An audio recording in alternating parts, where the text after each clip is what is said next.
Минимум знаний, необходимых для общения с местным населением, вы почерпнете вот из этой памятки.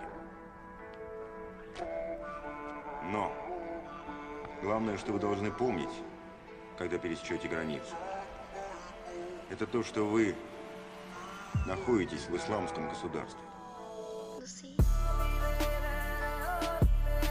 Ислам – это не просто другая религия. Это другой мир со своими законами. Это другое отношение к жизни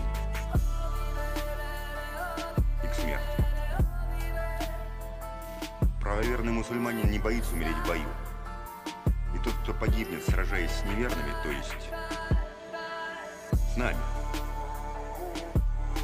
немедленно окажется в раю, где его уже ждет все то, чего ему не хватало в этой жизни.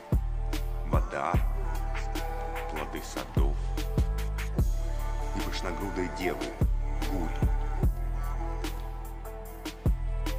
Отношение к женщине в исламе – это отдельный разговор. Главная святыня для мусульманина – это его дом, харам.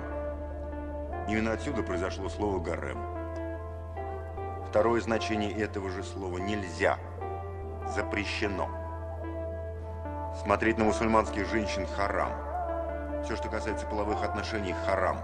Харам показывать мусульманину непристойные жесты, к которым вы так все привыкли.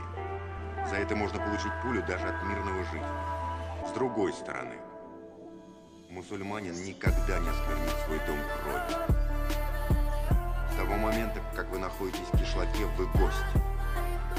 Убить гостя, даже если он неверный, харам. Поэтому запомните, до того момента, как вы в кишлаке, вы в безопасности. Но после того, как вы пересекли границу кишлака,